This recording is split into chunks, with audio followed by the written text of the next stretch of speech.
11월 월간 견적 시작해보도록 하겠습니다. 컴퓨터 읽어주는 고고싱 컴퓨터에 19년째 컴퍼니 생활하고 있는 고싱형입니다. 요즘 견적 짜기가 진짜 너무나도 힘들어요. 지금 메모리 가격 때문에 SSD 저장 장치 여기다가 환율까지 조금 더 폭등하는 약간 여러 가지 상황들 때문에 램 값이 이야 이게 뭐? 가격 뽑을 때마다 올라가는 게 진짜 지금 보고 있는 램 값이 가장 싸다라고 할 정도로 굉장히 심각하게 폭등 중입니다. 카더라 통신에 의하면 내년 상반기까지 계속 이런 식으로 굴러갈 거다라고 예상하는 거를 봤을 때는 내년 여름까지나 가을 정도까지 이렇게 쉽게 이렇게 막 사그라들 것 같다라는 느낌이 잘 안 듭니다. 수능 끝나고 구매하려고 줄 서 있는 학생들 오른 가격을 모두 커버할 만한 그런 이벤트는 아니지만 저희가 매년 하고 있는 수험생들을 위한 이벤트를 준비하고 있으니까 영상 말미에 함께 내용 담아두도록 하겠습니다. 당장 사용할 만한 컴퓨터가 있으면 그대로 사용하시는 걸 권장드리고요. 전 급해서 안 되겠다 이렇게 생각하시는 분들 있잖아요. 이런 분들은 어떻게 사면 괜찮을지 플랜을 살짝쿵 찍어 드리도록 하겠습니다. 가장 저렴한 제품을 고르는 것이 포인트이긴 합니다. 그래서 너무 싸면 좀 의심을 해봐야 되겠지만 검증된 수입사 회사 쪽을 선택을 하셔야 조금 유리할 것 같고요. 삼성 하이닉스 같이 제조사 제품들을 보통 시금치라고 하죠.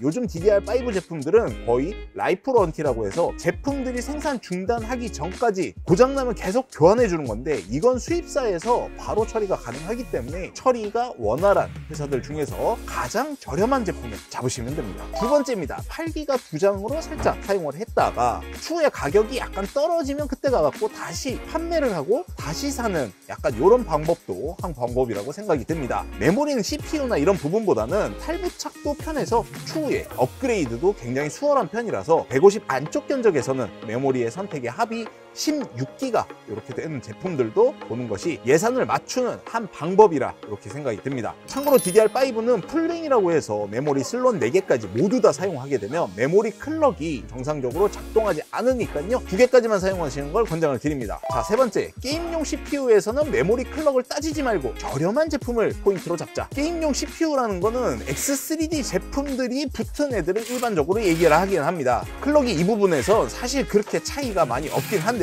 이건 해외 자료이긴 합니다. 990X3D 6000 이상급에 8000까지 올려도 1% 로우 같은 경우에 1.4%, 평균은 0.7% 정도의 오차 범위의 차이를 보여줍니다. 국내 자료입니다. 옆 동네 대기업에서는 인텔 기반으로 테스트를 했던 건데 DDR4, DDR5 이건 조금 더 분명한 차이가 있을 거라고 예상이 됐었는데 생각외로 수치만 두고 봤을 때는 크게 차이가 없는 모습을 볼 수 있습니다. 다른 여러 결과를 봐도 1% 내외 정도 차이 외에는 크게 차이가 없는 것을 볼 수 있습니다. 물론 CPU 상황에 따라 특정 몇몇 게임에 따라 이런 수치들은 굉장히 조금 많이 변화될 수도 있습니다. 조사해 본 결과 심각한 건 20만원까지 차이가 있는데 성능 차이는 그리 크지 않으니까요 클럭이 높은 것보다는 가격이 저렴한 제품을 사시는 게 유리해 보입니다. 자, 메모리는 이 정도 하고요. 이제 CPU 얘기 한번 해보도록 하겠습니다. 이 CPU는 말이죠 환율과 매우 직관돼 있고요. 금값이라고 할 정도로 가격 변동이 오르락 내리락 이렇게 가격의 변동이 조금 어느 정도 있는 편이긴 합니다. 가장 핫한 7500F가 가격 상승폭이 꽤나 많이 올랐고요. 이게 환율 때문인지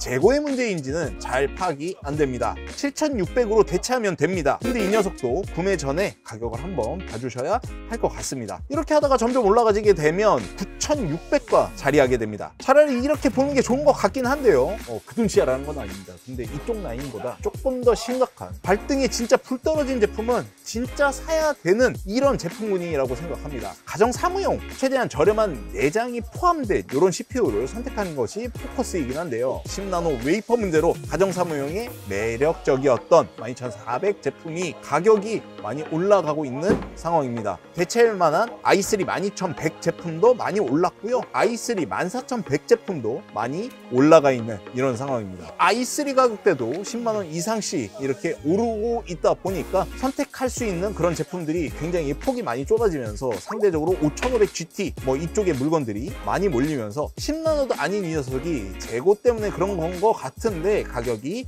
굉장히 많이 상승되고 있습니다. 막상 이 CPU를 잘 고른다고 해도요 AM4 제품에 쓸만한 보드도 지금 없는 게 현실이기도 하고요. 사무용은 다들 이렇게 노트북 쪽을 한번 살짝 보시는 것도 방법인 것 같습니다. 이 노블록스 군단의 최강 CPU 5600 얘는 또 왜 진짜 이러는지 모르겠어요. 자, 그러면 우리가 진짜 이제 뭘 사야 돼? 되냐. 이 표 같은 경우에는요, 신성조님의 CPU 가성비 비교표를 조금 더 제가 보기 편하게 약간 각색을 한 거고요. 자, 여기 나와 있는 15쿨 같은 경우에는요, 이거를 돌릴 때 필요한 최소의 보드, 그리고 이 성능을 제대로 내줄 수 있는 최소의 쿨러 가격대를 다 더한 그런 가격입니다. 가성비 같은 경우에는요, 이 성능이 1%당 들어가는 어느 정도의 수치, 뭐 이런 거니까 뭐 낮으면 낮을수록 좋겠죠. 그리고 조금 눈에 띌 만한 거는 이렇게 굵은 걸로 표시를 해뒀습니다. 자, 업무 사무용 같은 경우에는 최대한 그래픽 카드를 안 사셔야 할 것 같고 가격이 제일 저렴해야 될 테니까 여기 나와 있는 5500GT, 그래도 약간의 작업량이 있는 그런 사양대가 필요하다 하면요, 둘드로 정도 여기에서 F 없는 거, 게임용 이 영상에 보시는 분들이 80%가 여기에 해당될 것이라고 예상을 합니다. 최소로 봤을 때는 5600 이 제품의 가격대가 많이 올랐다 하더라도 앞쪽이 3짜리는 없거든요. 이 친구가 가격 대비 성능 비율인 가성비가 가장 좋고요. 한 10만원 정도 이렇게 투자를 하시게 되면 여기에 봉착을 하게 되는데요. 7500F 이 제품 요게 굉장히 좋아 보일 것 같고, 여기서 또 가격이 조금 올라간다 그러면 이제 9600 게이밍에서 요 정도에서 요 정도 올라가 줄 수 있는, 이 정도면 올라가야 될 것 같은데 QHD에서 그래픽카드 가격대가 100만원 가까이 이렇게 올라가다 보니까요, 78X3D나 983D 이쪽으로 최대한 그래픽카드를 효율을 올려주는 그런 부분 효율이 좋을 것 같습니다. 또 우리는 게임의 진심이니까 4K는 여러분 편안한 거 아십시오. 이 영역은 내가 잔소리할 만한 그런 영역이 아니야.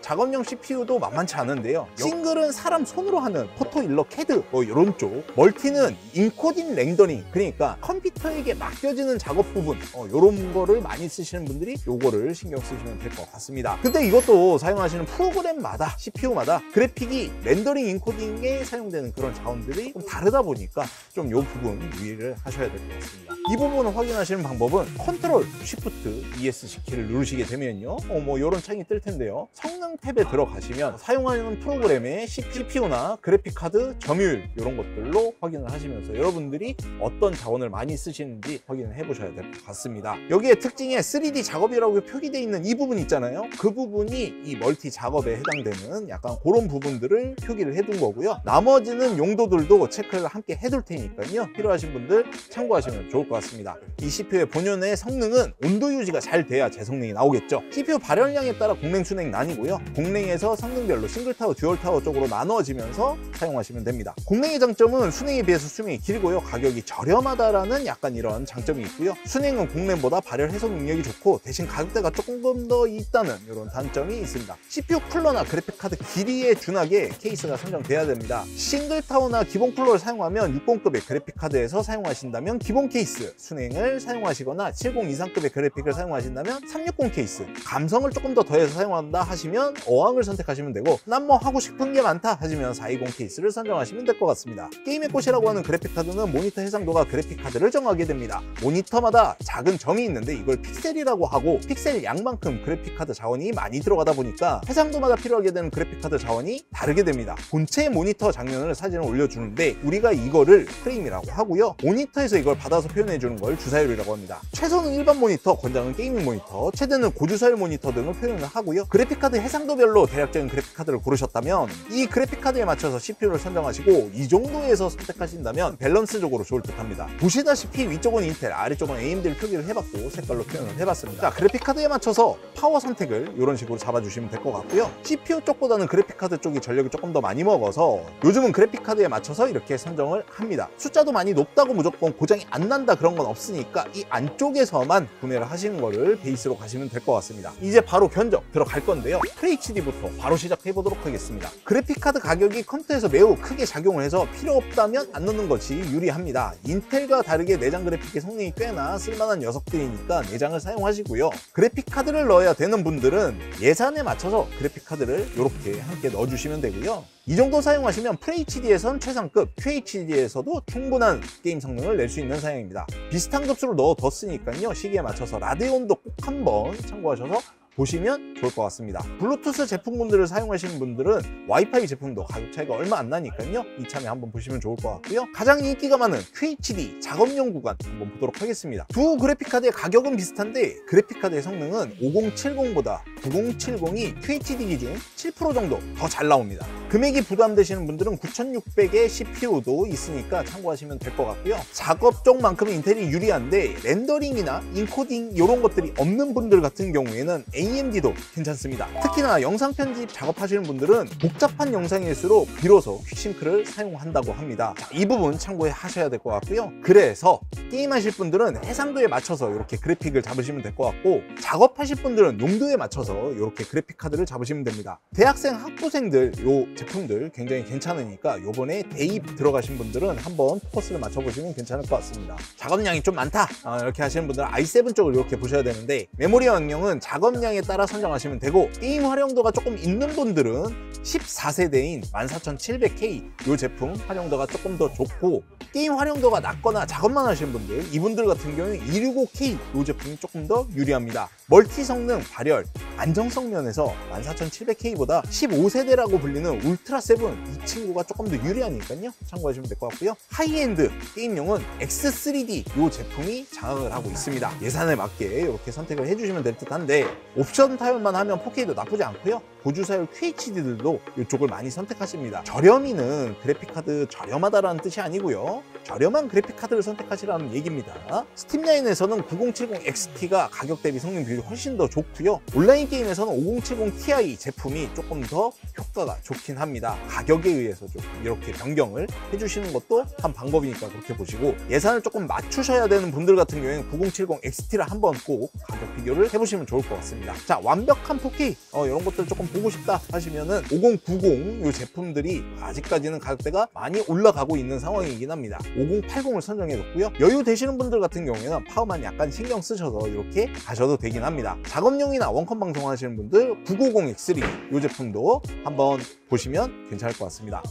컴퓨터라는 게 사실 좀 그렇습니다. 정해진 큰 틀이 있긴 하지만 몇 년에 한 번 사는 제품이고, 욕심나는 그런 부품이 있거나 예산, 여러 가지 기타 사유로 인한 어떤 제품을 선택하시는 거다 보니까 모든 것을 이 견적에 다 담을 수는 없는 것이 현실입니다. 좀 더 본인에게 정확한 예산이나 맞춤 상담을 필요하시다면 아래 링크 누르셔서 좀 더 상황에 잘 맞는 견적 상담 문의 부탁드리겠습니다. 자, 때가 됐죠. 11월 한 달간 수험생 이벤트를 합니다. 수능 공부한다고 고생한 여러분들을 위해서 수능 한번 수시 합격자 오케이고요. 재수생, 삼수생 오케이입니다. 단 백수는 안 됩니다. 증빙할 만한 간단한 서류만 있으면 되고요. 구독자 한정 이벤트 이런 건 아닙니다. 근데 대신 해주시면 아주 진짜 큰 힘이 됩니다. 보는 시점에 따라 약간 다를 것 같긴 해서 두 번 인사드리겠습니다. 고생하시고, 그리고 고생했던 수험생 여러분, 그리고 함께 뒷바라지 해주셨던 수험생 가족 여러분, 정말 고생 많이 하셨습니다. 저는 이제 더 깎을 거 있는지 없는지 보고 빨리 가서 한번 보도록 하겠습니다. 가볼게요.